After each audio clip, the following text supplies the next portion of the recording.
أعوذ بالله من الشيطان الرجيم. بسم الله الرحمن الرحيم. يوم ندعو كل أناس بإمامهم فمن أوتي كتابه بيمينه فأولئك يقرؤون كتابهم ولا يظلمون فتيلا. جس دن ہم ہر انسانی گروہ کو اس کے پیشوا کے ساتھ بلائیں گے تو جن کو ان کا نامہ اعمال داہنے ہاتھ میں دیا جائے گا وہ اپنا اعمال نامہ پڑھیں گے اور ان کے ساتھ ذرا بھی ناانصافی نہیں ہوگی. یہ سورہ بنی اسرائیل کی 71 نمبر کی آیت ہے. اس سے گزشتہ آیت میں اللہ تعالیٰ نے انسان کو جو اکرام اور فضیلت بخشی دیگر مخلوقات کے مقابلے میں اس کا تذکرہ کیا. تفصیل کے ساتھ یہ بات آپ کے سامنے آ چکی ہے. کس طریقے سے اللہ تعالیٰ نے دیگر مخلوقات کے مقابلے میں انسان کو اشرف بنایا، افضل بنایا اور بے شمار نعمتیں اور احسانات کی بارش اس کے اوپر کر دی. ہر اعتبار سے اس کو بہترین چیزیں عطا فرمائی. تو اب اس کی کیا ذمہ داری بنتی ہے کہ وہ عقل و شعور جو ممتاز کرتا ہے انسان کو دیگر مخلوقات کے مقابلے میں، اس کا صحیح استعمال کرتے ہوئے اپنے خالق اور اپنے مالک اور اپنے رب کو پہچانے اور اس کے بھیجے ہوئے احکامات پر عمل کرنے کی کوشش کرے. یہ اس کی ذمہ داری بنتی ہے کہ وہ اپنے آپ کو اس بات کا اہل ثابت کرے کہ اللہ تعالیٰ نے اس کو جو مقام و مرتبہ دیا ہے واقعی میں وہ اس کے قابل تھا، اس کا اہل تھا. جو کوئی بھی اللہ تعالیٰ کی فرما برداری میں اور رسول اللہ صلی اللہ علیہ وسلم کی اتباع میں اپنی زندگی گزارے گا تو یقیناً وہ اپنے آپ کو اس کا اہل ثابت کرے گا. اور جو کوئی منمانی زندگی گزارے گا ان تمام چیزوں کو پس پیش ڈالتے ہوئے تو اس کا مطلب یہ ہے کہ وہ کیڑے مکوڑوں جیسی زندگی گزار رہا ہے. جانوروں سے بھی بدتر فرما دیا گیا ان کے لیے کہ وہ سب کچھ اس کو دیا گیا، ساری صلاحیتیں اس کو عطا کی گئیں، لیکن اس کے باوجود بھی اس نے اس کو پہچانا نہیں اور اس کا صحیح استعمال نہیں کیا اور اپنے خالق اور مالک کو نہیں پہچانا. آج دنیا میں اکثریت ایسی ہے، بہت سے دانشور کہلانے والے ایسی ہی زندگی گزار رہے ہیں جو دنیاوی معاملات میں تو بہت چاق و چوبند ہے. یعلمون ظاہرا من الحیات الدنیا وہم عن الآخرۃ ہم غافلون فرمایا سورہ روم 21 بارے میں. بہت اچھا جانتے ہیں دنیا کے معاملات کو، تو بہت بہترین طور پر اس کو جو ہے نمٹتے ہیں اس سے، لیکن آخرت کے معاملے میں اکثر غافل ہیں. اس کے بارے میں سوچا ہی نہیں، خیال ہی نہیں گیا اس کے بارے میں کہ اس زندگی کے بعد ایک اور زندگی آنے والی ہے، اس کے لیے مجھے تیاری کرنا ہے اور اس تیاری کا موقع یہیں پر اسی دنیا میں اسی زندگی میں دیا گیا ہے. اس کے بعد اور کوئی موقع مجھے ملنے والا نہیں ہے. لیکن وہ انسان غافل ہے، چاہے وہ دانشور کہلاتے ہوں گے، لیکن اللہ اور اس کے رسول کی نظر میں انتہائی احمق اور بے خوف ترین انسان ہے جو اپنی زندگی میں آخرت کی تیاری نہیں کر سکے اور اپنے رب اور اپنے مالک کو راضی نہیں کر سکے. تو اس میں اللہ تعالیٰ نے انسان کو جو اکرام بخشا، جو عزت بخشی، اس کا تذکرہ اس لیے کر رہے ہیں کہ ہم نے تم کو تو اشرف المخلوقات بنایا، افضل المخلوقات بنایا، اپنی ہزاروں لاکھوں مخلوقات میں تم کو سب سے افضل درجہ دیا اور یہ ساری کائنات تمہارے ارد گرد گھوم رہی ہے. مخدوم کائنات تم کو بنا دیا، ساری چیزیں تم استعمال کر رہے ہو، تو جس قدر جو ہے تم کو سہولتیں دی گئی ہے اس قدر تمہیں ذمہ دار بھی بنایا گیا ہے. تم کو سمجھنا چاہیے اپنی ذمہ داری اور پھر اس کا جواب دہ بھی ہونا ہوگا، کیونکہ خالی صرف جو ہے انعامات کی بارش اور چیزیں مل جانے کے بعد ایسے ہی چھوڑا نہیں جاتا، اس کے بارے میں پوچھا بھی جاتا ہے، جواب دہ بنایا جاتا ہے. جتنی بڑی ذمہ داری، جتنا بڑا عہدہ اور منصب،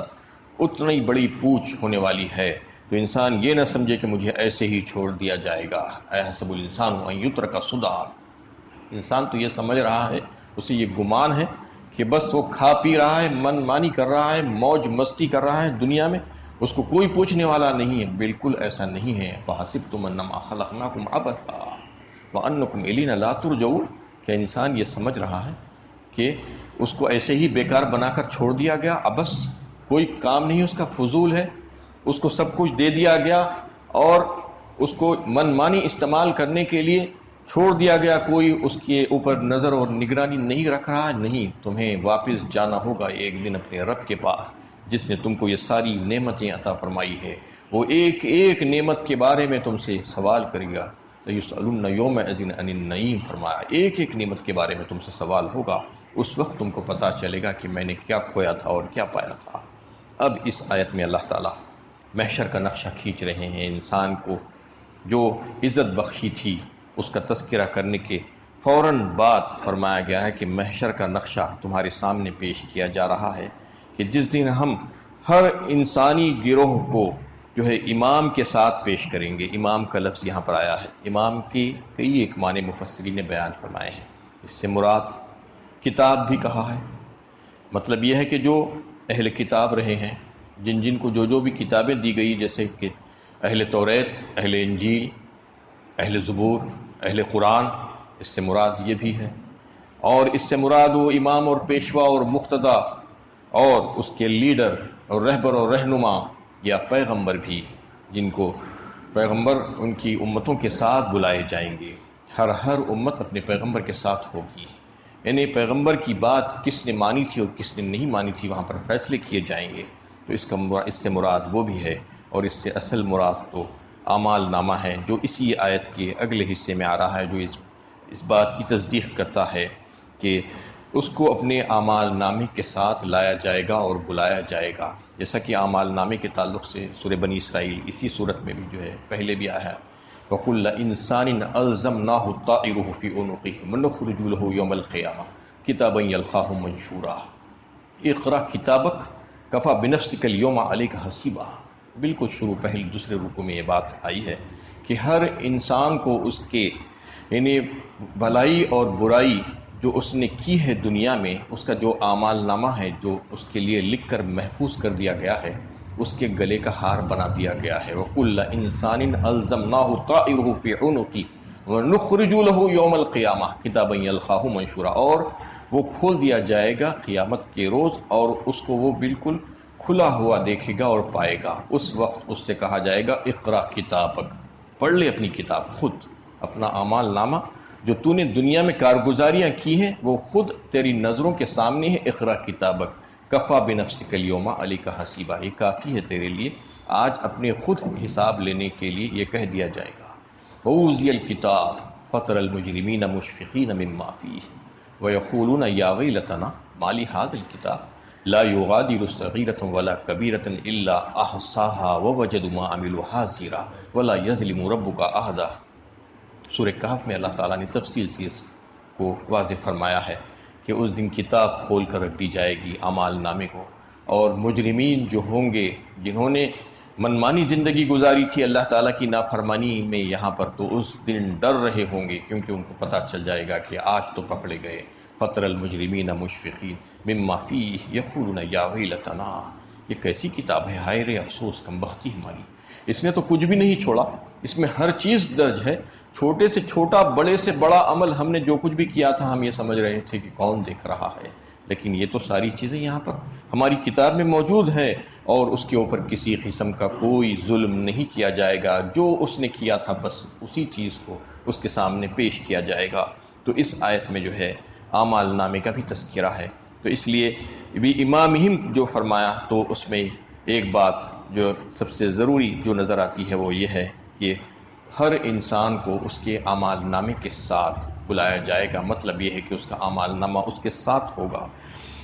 فَمَنْ أُوتِيَ كِتَابَهُ بِيَمِينِهِ فَأُولَئِكَ يَقْرَؤُونَ كِتَابَهُمْ، اور پھر فرمایا گیا تو جن کو ان کا نامہ اعمال داہنے ہاتھ میں دیا جائے گا وہ اپنا اعمال نامہ پڑھیں گے۔ اب یہ ہوگا کہ اعمال نامہ کسی کو داہنے ہاتھ میں دیا جائے گا، کسی کو بائیں ہاتھ میں دیا جائے گا۔ جس کے داہنے ہاتھ میں دیا جائے گا وہ خوش نصیب ہوگا، وہ کامیاب ہوگا۔ سب سے بڑی کامیابی اس کی وہی ہے کہ جس کو اس کے نامہ اعمال سیدھے ہاتھ میں مل گیا۔ اب وہ کیا کرے گا کہ بھاگتا بھاگتا پھرے گا، انتہا سے زیادہ خوش ہوگا۔ جیسا کہ دنیا میں انسان کبھی کچھ کامیاب ہو جاتا ہے، کوئی بڑے ایگزام میں کامیاب ہو جاتا ہے، تو وہ اپنا رپورٹ اور اپنی پروگریس لے جا کر لوگوں کے سامنے اپنا رزلٹ بتاتا ہے، دیکھو میرا رزلٹ کیسا ہے، میں فلاں فلاں درجے میں کامیاب ہو گیا ہوں، مجھے اس طریقے سے ذمہ دار بنایا گیا ہے، مجھے یہ عہدہ ملنے والا ہے، یہ بھاگ بھاگ کر سناتا ہے۔ تو آخرت میں تو خوشی کا عالم ایسا ہوگا اس کا کہ بیان نہیں کیا جا سکتا، تصور نہیں کیا جا سکتا۔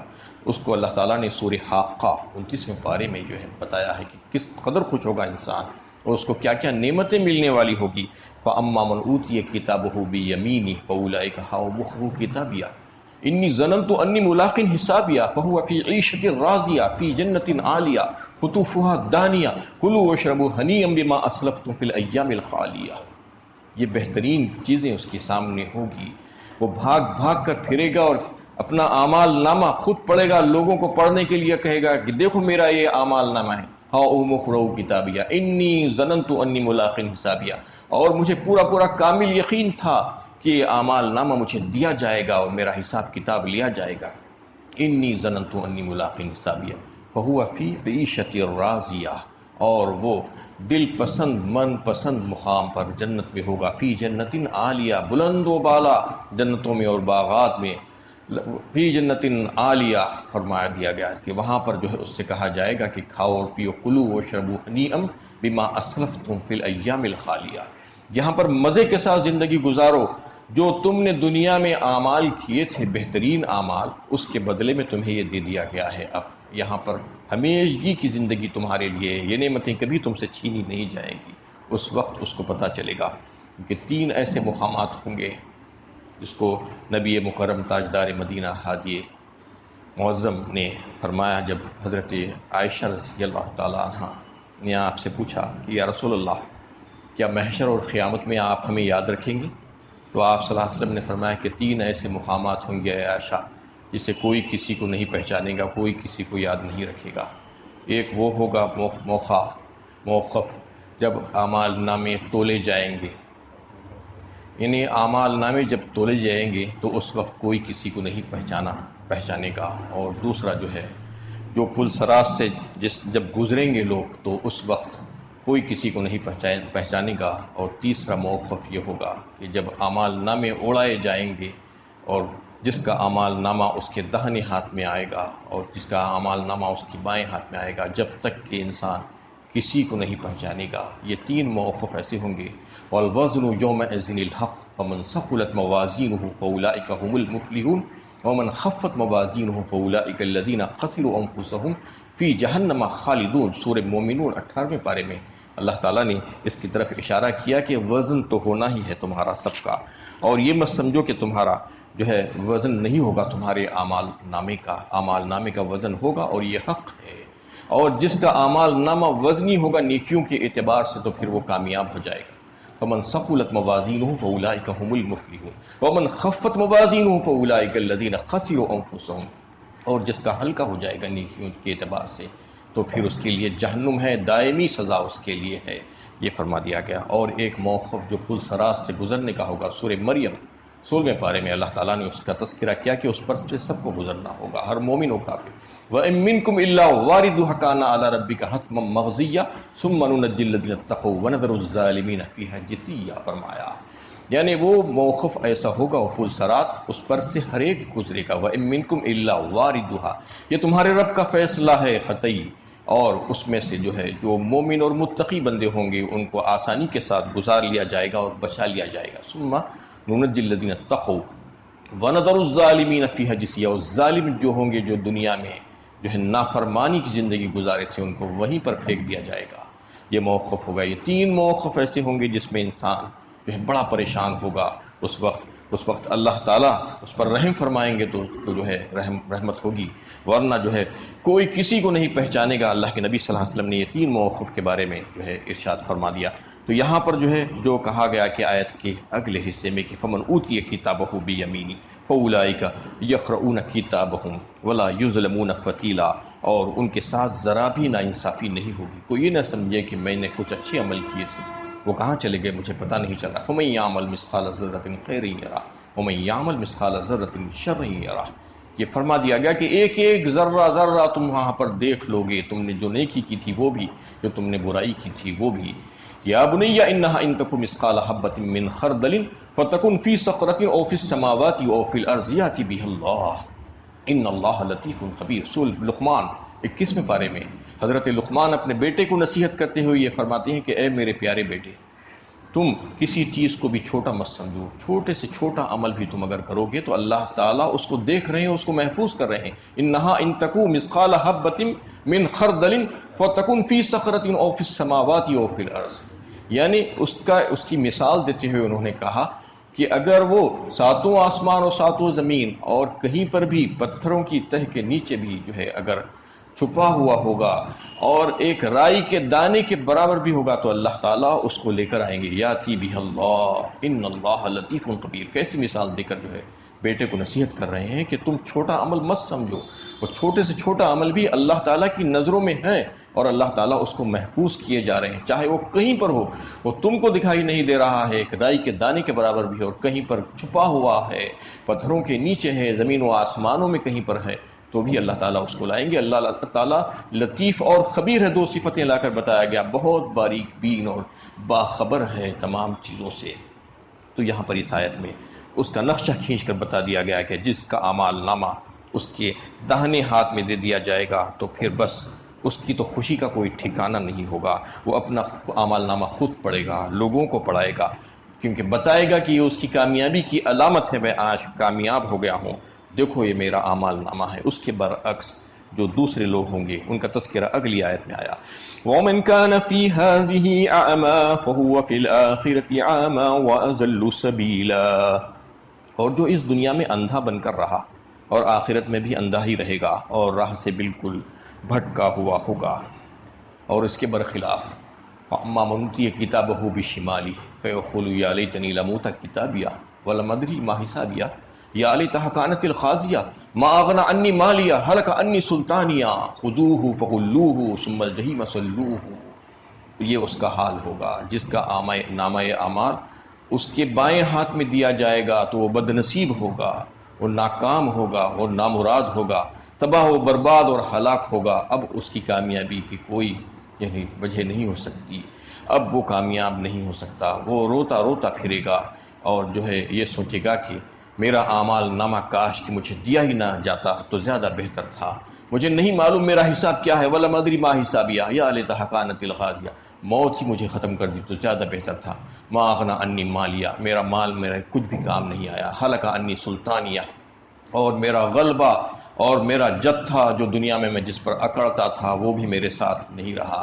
اور کہا جائے گا کہ خُذُوهُ فَغُلُّوهُ ثُمَّ الْجَحِيمَ صَلُّوهُ، پکڑو ڈالو اس کو لے جا کر جہنم میں ڈال دو، خُذُوهُ فَغُلُّوهُ ثُمَّ الْجَحِيمَ صَلُّوهُ ثُمَّ فِي سِلْسِلَةٍ ذَرْعُهَا 70 ذِرَاعًا فَاسْلُكُوهُ، اور باندھ دو اس کی اطراف زنجیریں 70 گز لامبی۔ یہ ہے اس کے لیے اللہ تعالیٰ ضیافت جو تیار کر کے رکھے ہیں، جو دنیا میں نافرمانی کی زندگی گزار کر جاتا رہا اور سمجھتا رہا کہ کوئی مجھے نہیں دیکھ رہا ہے، تو اللہ تعالیٰ یہیں پر بتا رہے ہیں کہ دیکھو یہ حشر ہونے والا ہے، آج تم اپنی اصلاح کر لو، کیونکہ آج تم کو جس قدر سہولتیں دی گئی ہیں، جس قدر نعمتیں اور احسانات پر کیے گئے ہیں، دوسری کوئی مخلوق کے اوپر اتنے احسانات نہیں کیے گئے۔ تم کو بہترین انسان بنایا اللہ تعالیٰ نے، عزت و شرف بخشا، تم کو بہترین صلاحیتیں عطا فرمائی اور عقل تم کو دی جو ممتاز کرتی ہے تمہیں ساری مخلوقات کے مقابلے میں، تو وہ عقل کو استعمال کرتے ہوئے تم اپنے خالق کو پہچانو اور اس کی مرضیات کو جان کر اس کے مطابق زندگی گزارو۔ اگر ایسا نہیں کرو گے، دنیا میں اللہ کی نشانیاں دیکھنے کے باوجود بھی جو اندھا بنا رہا، اس لیے اس کا بدلہ یہ ہوگا کہ آخرت میں بھی اندھا ہی ہوگا۔ یعنی آگے آیت میں بھی اس کی تشریح آ رہی ہے کہ جو اندھے پن کی زندگی گزارے گا، جو نہیں مانے گا کسی چیز کو، کوئی حکم کو نہیں تسلیم کرے گا، نبی کی بات کو نہیں مانے گا، اس کی تکذیب کرے گا، من مانی گزارے گا، تو پھر وہاں پر بھی اندھا ہوگا، اس سے زیادہ اندھا ہوگا، اس سے زیادہ تباہ ہوگا، کیونکہ یہاں پر تو اصلاح کا موقع مل سکتا ہے لیکن وہاں پر اصلاح کا کوئی موقع ملنے والا نہیں ہے، اور وہاں پر اس کو بھٹکا ہوا ہی چھوڑ دیا جائے گا اور عذاب پہ عذاب اس میں اضافہ ہی ہوتا جائے گا۔ اللہ تعالیٰ سے دعا ہے کہ اللہ تعالیٰ ہمیں صحیح علم و عمل کی توفیق